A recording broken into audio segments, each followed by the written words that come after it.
Shalom, first and foremost, I like to give all glory, honor, and praises to Yahweh, Bahashem, Yahweh Shai. Double honors to the apostle elders, a great millstone who rule well.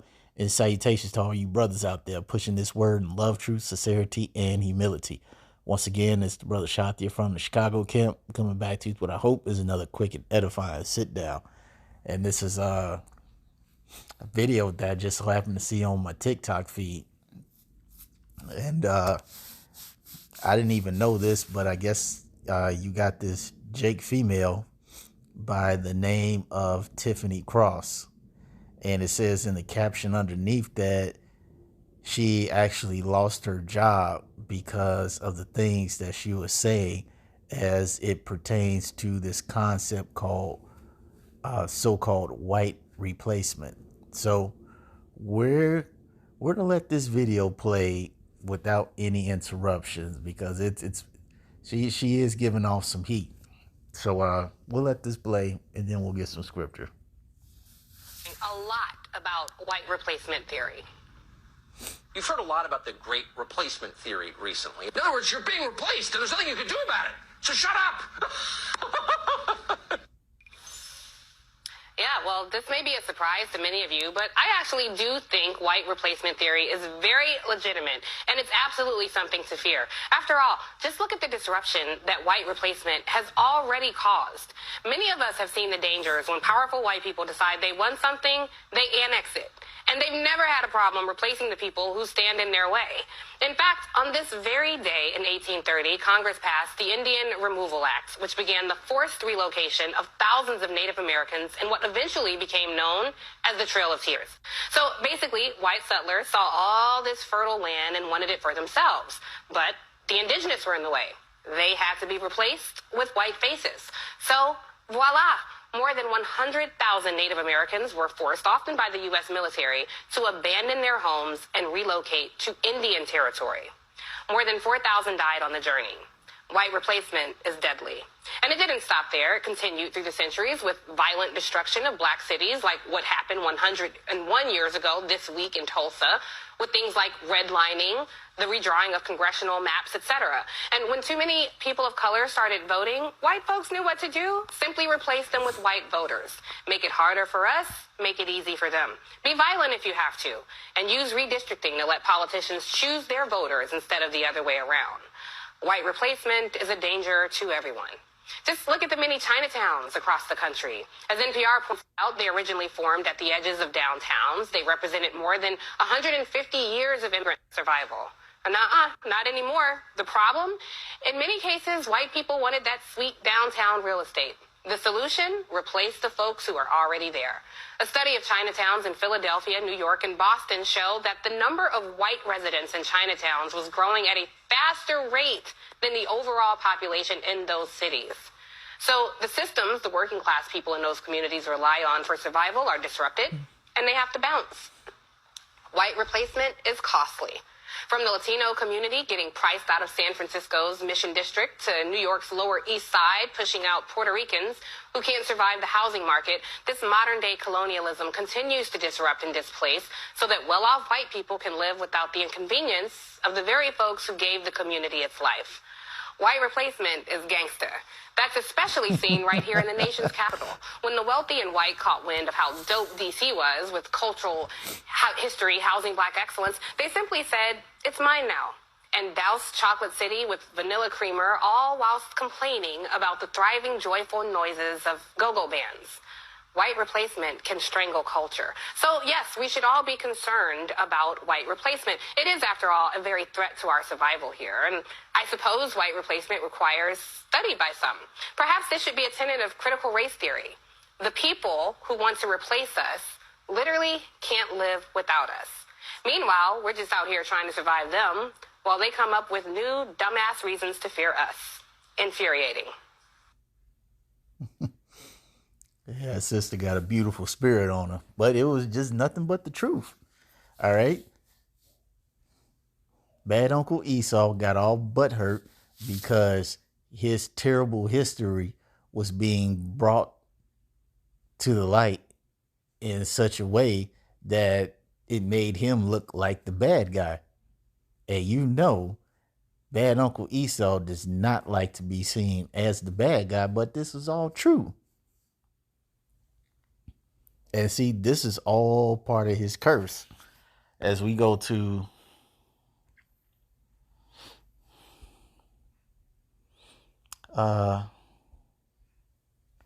is it Genesis? What is that? Genesis 3?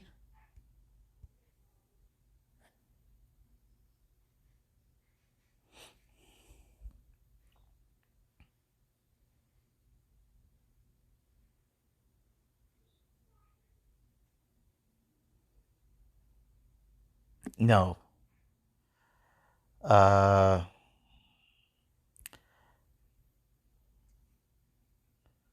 that? No. Where it says he'll be a vagabond. Let me get that in this one. Vagabond.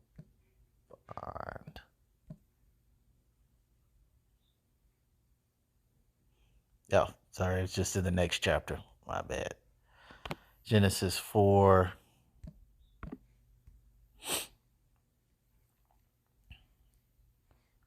And 11. And this is after Cain killed Abel. All right. Genesis 4 and 11. And now art thou cursed from the earth, which hath opened her mouth to receive thy brother's blood from thy hand. When thou tillest the ground, it shall not henceforth yield unto thee her strength. A fugitive and a vagabond shalt thou be in the earth. Now let's look up those words.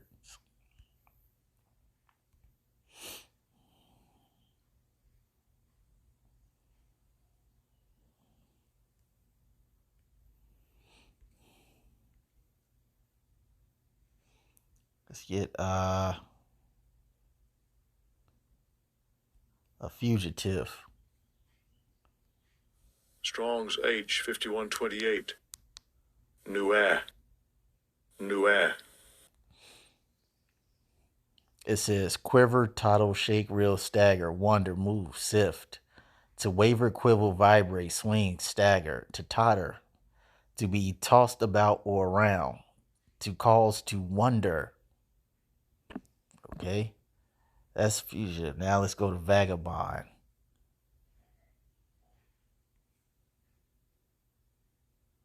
It says to move oneself to and fro and sway. To shake oneself, bemoan oneself. Strong's definition. Flee, mourn, make to move, take pity, remove, shake, skip, way, wondering. So be a wonder. Now, let's get this in the new linear.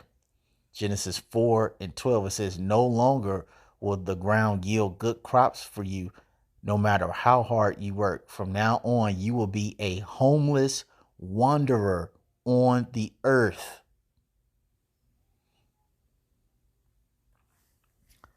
And this is what bad Uncle Esau does. Well, we go to the next one where it says that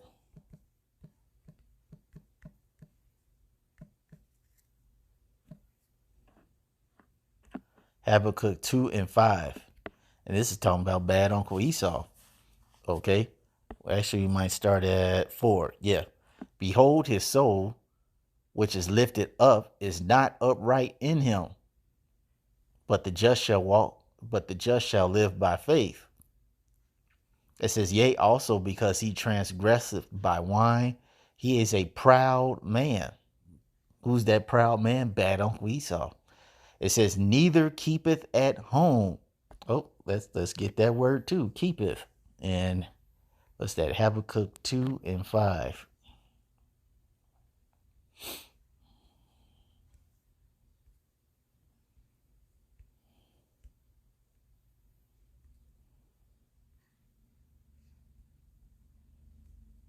Strong's H 5115. Navah. It says to dwell, abide, keep at home, rest. To keep at home, prepare a habitation. So he doesn't stay put. Let's read that in the new linear. Habakkuk 2 and 5. Wealth is treacherous, and the arrogant are never at rest. It says they open their mouths as wide as the grave, and like death, they are never satisfied. In their greed, they have gathered up many nations and swallowed up many peoples. And we're going to read that in the regular version, the King James, I should say. Habakkuk 2:5. Yea, also because he transgresseth by wine, he is a proud man, neither stays put at home. That's his curse. He is a vagabond. He is a person that wanders everywhere upon the earth, who enlargeth his desires as hell and as death, and cannot be satisfied, but gathereth up unto him all nations, and heapeth unto him all people. Okay, and how do we know this? That he enlargeth his desire as hell. Because as the scripture says, he covets fields and takes them by violence. Let me get that. Micah 2:1. It says, woe to them that devise iniquity, as the beautiful sister just pointed out.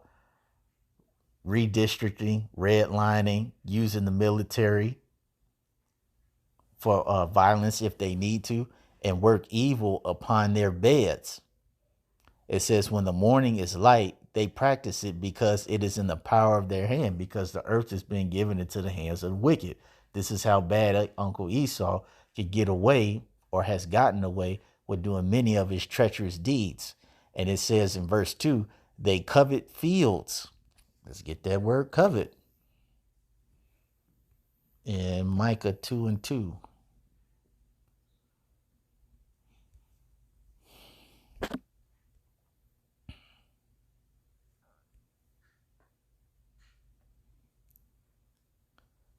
It says to desire, covet, take pleasure in, delight in, to desire, to be desirable, to like greatly, desire greatly. Let's get that in the regular dictionary, because that sounds a whole lot like envy to me.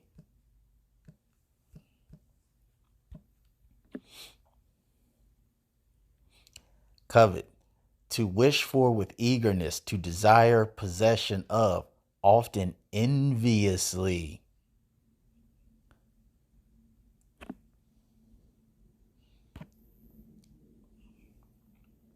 And what does the scripture say?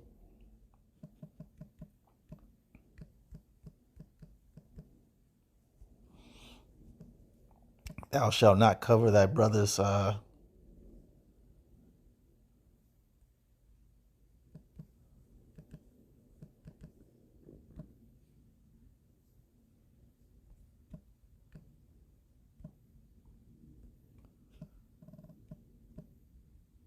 let me put it on pause and find it real quick.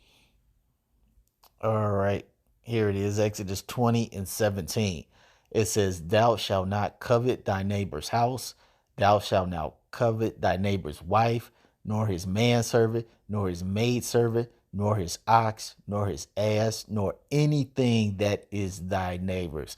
Okay, you're not supposed to be envious of any man's possessions.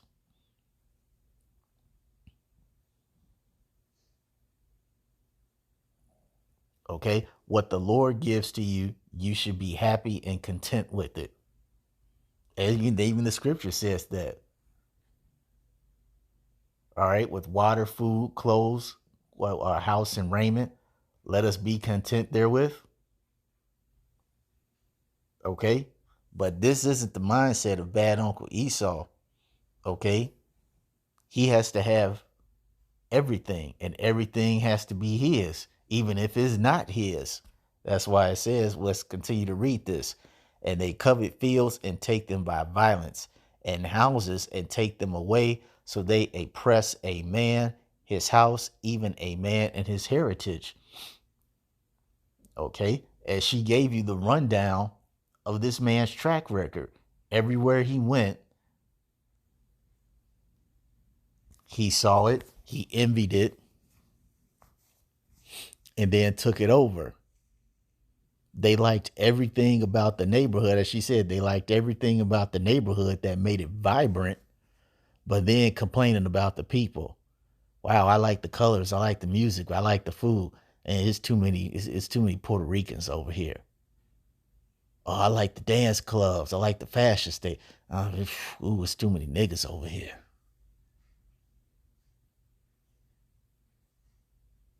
Wow, they got a nice fashion sense.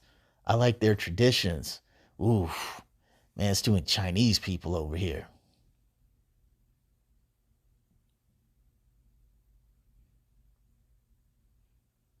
Okay? Wherever this man goes, hell is sure to follow him.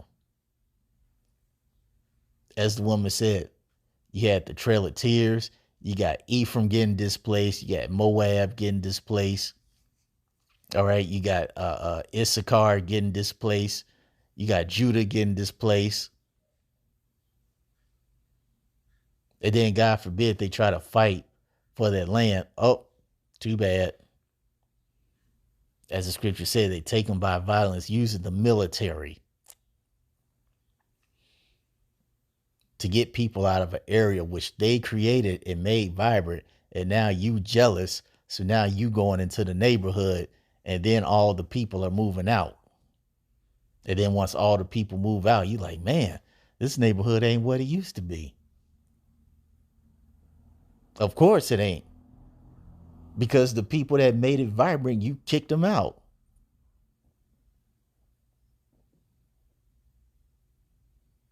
But you see, that's okay. Because, see, the Lord is using this as a setup for the great comeback. Because you got to realize, with all these Edomites gentrifying, so-called gentrifying these Israelite neighborhoods, guess what? Esau is putting himself in the midst of the enemy. When all this shit goes bad, guess where Esau's going to be? Humble Park, Bucktown, Inglewood. These are neighborhoods here in Chicago. All right. Esau is putting himself in the midst of the enemy. So when this shit goes bad, guess who's going to be the first group of people to get spoiled? Yep, that's right. It's going to be you, bad Uncle Esau. And it's only right, for all the years of rape, robbery, and murder, it's only right that when that time comes,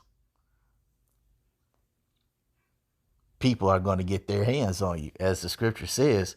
And I love reading this scripture.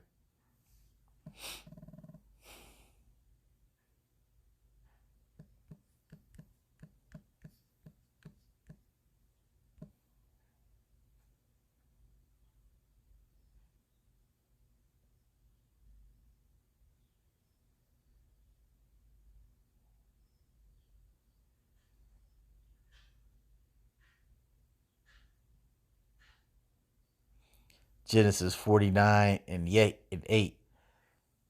And it says, Judah, thou art whom thy brethren shall praise. Thy hand shall be in the neck of thy enemies. Thy father's children shall bow down before thee. So when all this stuff goes down, man,